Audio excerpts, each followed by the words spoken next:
हरियाणा में चुनाव की तारीखों को लेकर अटकलों पर अब विराम लग गया है। 1 अक्टूबर को हरियाणा में पूरी 90 सीटों पर चुनाव होंगे, जबकि 4 अक्टूबर को नतीजे आएंगे। चुनावों के ऐलान के साथ ही सियासी दंगल की भी शुरुआत हो गई है। विधानसभा चुनाव की तारीखों की घोषणा के बाद राजनीतिक गतिविधियां भी बढ़ने लगी है और प्रदेश में कांग्रेस मांगे जवाब और बीजेपी का विकास आमने सामने है।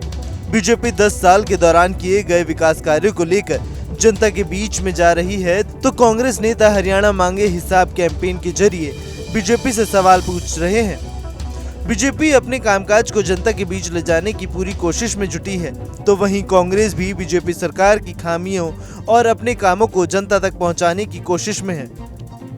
बीजेपी बिना खर्ची और पर्ची के नौकरी देने, हाईवे, सामान्य रूप से प्रदेश में विकास कार्य करवाने और आम जन के कार्यों में पारदर्शिता लाने की उपलब्धि को जन जन तक पहुंचाने में जुटी हुई है। लोकसभा चुनाव में जीत से उत्साहित कांग्रेस ने बेरोजगारी, भ्रष्टाचार, महंगाई और पोर्टल सिस्टम को लेकर बीजेपी को घेरने की पूरी तैयारी कर रखी है।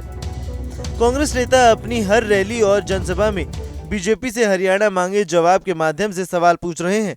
बीजेपी नेता कांग्रेस के इस मेगा प्लान का तोड़ तलाश रही है। हरियाणा में भी चुनाव की तारीखों के ऐलान के बाद सियासत ने जोर पकड़ लिया है। ऐसे में कांग्रेस खुद को आगामी विधानसभा चुनाव के लिए पूरी तरह से तैयार बता रही है। हरियाणा के पूर्व मुख्यमंत्री भूपेंद्र सिंह हुड्डा ने कहा, हरियाणा में कांग्रेस तैयार है और लोग भी तैयार हैं। इस बार कांग्रेस को सत्ता में लाने का लोगों ने फैसला कर लिया है।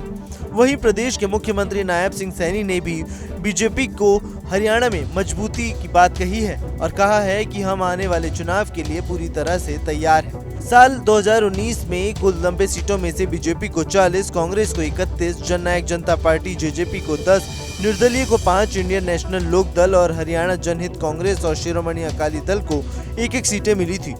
स्पष्ट बहुमत न मिलने की वजह से बीजेपी ने मनोहर लाल खट्टर के नेतृत्व में जेजेपी के साथ गठबंधन में सरकार बनाई थी। हालांकि 2024 में लोकसभा चुनावों से पहले बीजेपी ने मनोहर लाल खट्टर को मुख्यमंत्री पद से हटाकर नायब सिंह सैनी को सीएम बना दिया।